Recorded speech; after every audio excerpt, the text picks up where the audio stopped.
হাসপাতালে কি জন্য পাঠাবো আমরা? আর আমারও ফ্যামিলি আছে, আমিও চাই বাড়িতে নিরাপদে পৌঁছার জন্য। ভিডিও করার পরে এই ভিডিওগুলি আমাদের ক্ষতি হয়।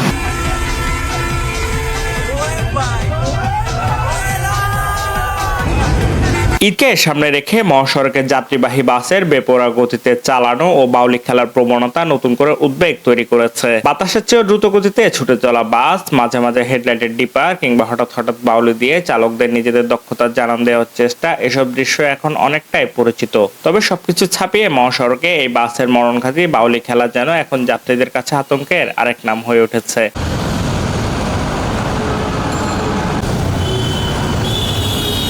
সম্প্রতি সামাজিক যোগাযোগ মাধ্যমে ভাইরাল হওয়া কয়েকটি ভিডিও এই আতঙ্ককে আরো বাড়িয়ে দিয়েছে। ভিডিওগুলোতে দেখা যায় দ্রুতগতিতে চলন্ত বাস হঠাৎ করে নিয়ন্ত্রণ হারানোর মতো ঝুঁকিপূর্ণ বাউলি দিচ্ছে। এতে যাত্রীদের মধ্যে ঈদযাত্রা ঘিরে নিরাপত্তা নিয়ে উদ্বেগ বাড়ছে। তবে সংশ্লিষ্টরা বলছেন শুধু চালকদের অতি উৎসাহের কারণে এমন ঘটনা ঘটছে না। এর নেপথ্যে রয়েছে কিছু অসাধু বাস প্রেমী বা বাস লাভার গ্রুপ। অভিযোগ রয়েছে এসব গ্রুপের সদস্যরা মহাসড়কের বিভিন্ন স্থানে বাস থামিয়ে চালকদের চিপস সহ নানা ধরনের খাবার দিয়ে ডিপার কিংবা বাউলি দিতে উৎসাহিত করেন। অনেক সময় তারা বাস রিজার্ভ করেও চালকদের বাধ্য করেন এই ধরনের ঝুঁকিপূর্ণ প্রদর্শনী করতে। এতে চালকদের অনেকেই বিব্রতকর পরিস্থিতিতে পড়েন বলে জানিয়েছেন।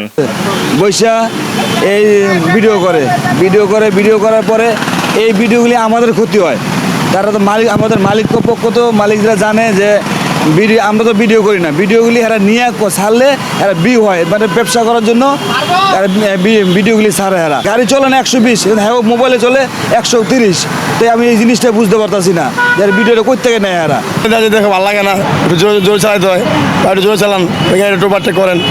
এই ওভারটেক করতে গেলে আমার ঝামেলা না, অনেক রকমের ঝামেলা হয়। কিন্তু এরা তো মনে করেন যে জিনিসটা বুঝে না যে এই গাড়িটা যে চালায় হে বোঝে যে এই গাড়িটার প্রতি কতটা নির্যাতন হয় বা কতটা কষ্টকর, ঠিক আছে গাড়ি চালাইতে। কিন্তু তারা তো মনে করেন ভিডিও করতে পারলে বাঁচে, ভিডিও করলে গাড়ি ওভারটেক করতে পারলে তাহলে মনে করে যে ওই গাড়ি ওভারটেক করছে, ওই গাড়ি ভিডিও ছাড়িয়ে দিব, ছাড়িয়ে দিয়ে মনে করেন যে বাইরে নিয়ে দিব।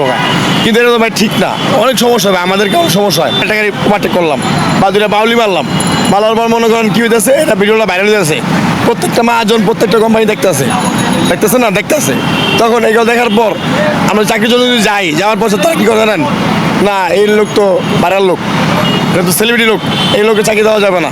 তার মানে তখন আমরা চাকরি আর পাই না, তখন আমাদেরকে এই সমস্যাটা ভুগতে হয়। সমস্যা না, হঠাৎ করে দাঁড়াইলো, ব্রেক মারতে হইলো,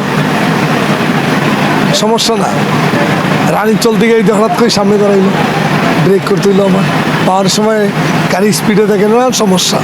মনে করলাম ড্রাইভার নাম ওদের এই ভিডিও যারা করে এগুলা ব্যাপার নিয়ে যদি ড্রাইভাররা স্লো করে বা ডাইনে গুদাতে, এগুলা আমি মনে করি এগুলা ড্রাইভার নামে ড্রাইভার, অরিজিনাল ড্রাইভার না। এদিকে যাত্রীরা বলছেন ঈদের সময় পরিবার পরিজন নিয়ে বাড়ি ফেরার পথে নিরাপত্তায় তাদের সবচেয়ে বড় প্রত্যাশা। মহাসড়কে এই ধরনের বেপরোয়া আচরণ তাদের মধ্যে আতঙ্ক সৃষ্টি করছে। পাশে যদি কোনো ছেলে বা ছবি তোলার ক্ষেত্রে এটা আইনের আওতায় এনে তাদেরকে শাস্তিমূলক দাবি করলে সেটা বেটার হবে আমার দৃষ্টিকোণে। এই আর কি দৃষ্টিকোণে অনুচিত, এটা হচ্ছে আইনগতভাবে লঙ্ঘন করা। যেহেতু চালক সবসময় সামনের দিকে থাকে, হয়তোবা সেই ক্ষেত্রে সে চালাতে যায়, হয়তোবা তার সামনে পড়ে গেল হয়তোবা, তো সেই ক্ষেত্রে একজন বাঁচানোর জন্য বাকি যাত্রী তাদের জন্য তাদের শিকার হয়। এই দৃষ্টিকোণটা আমাদেরকে খেয়াল রাখতে হবে। আসলে খুব রিস্কেবল থাকে এবং ঝুঁকির ভিতর থাকে, যে কোনো মতে কোনো একটা সামনে দুর্ঘটনা হতে পারে। তো সেটা আসলে সবার ভিতরে একটা আতঙ্ক কাজ করে। যাতে কমিয়ে চালাইতে হবে, যাতে যাত্রীরা যাতে নির্দিষ্ট সময় নির্দিষ্ট জায়গায় যাতে পৌঁছাতে পারে, এবং যাতে সেই ক্ষেত্রে মানে হাসপাতাল যাতে না যেতে হয় সেটাকে আমাকে মাথায় রেখে কাজ করতে হবে, যাতে চালক যাতে সেটা মাথায় কাজ করতে হবে, আমার পিছনে যাত্রী আছে, ওই দৃষ্টিভঙ্গি দিয়ে আমাকে গাড়ি চালাইতে হবে। কর্তব্য। এখন ড্রাইভার যদি এটা না মনে করে, একটা সামনে ক্যামেরা দেখার পরে যদি ও বাউলাবাউলি করে, তাহলে তো এটা ড্রাইভার আপনার সমস্যাটা।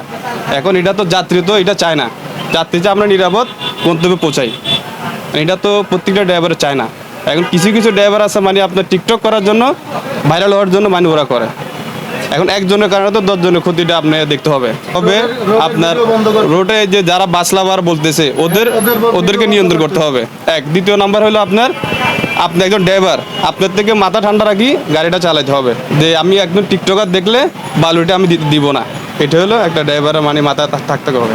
অন্যদিকে পরিবহন মালিক সমিতি নেতৃবৃন্দরা বলছেন, যারা চালকদের চাপ প্রয়োগ করে এই ধরনের ভিডিও বানাতে বাধ্য করে তাদের বিরুদ্ধে কঠোর আইনগত ব্যবস্থা নেওয়া প্রয়োজন। একই সঙ্গে মহাসড়কে নিরাপদ যান চলাচল নিশ্চিত করতে প্রশাসনের নজরদারি বাড়ানোর আহ্বান জানিয়েছেন তারা। ওরা মাঝপথে দাঁড়িয়ে থাকে, বিভিন্ন ভিডিও কন্টেন্ট তৈরি করে গাড়ি দিয়ে, এগুলো যে ওরা কি জানি মজা পাচ্ছে আসলে জানি না, কিন্তু সঙ্গত কারণে দেখা যাচ্ছে অনেক সময় এরকম দুর্ঘটনা ঘটেছে।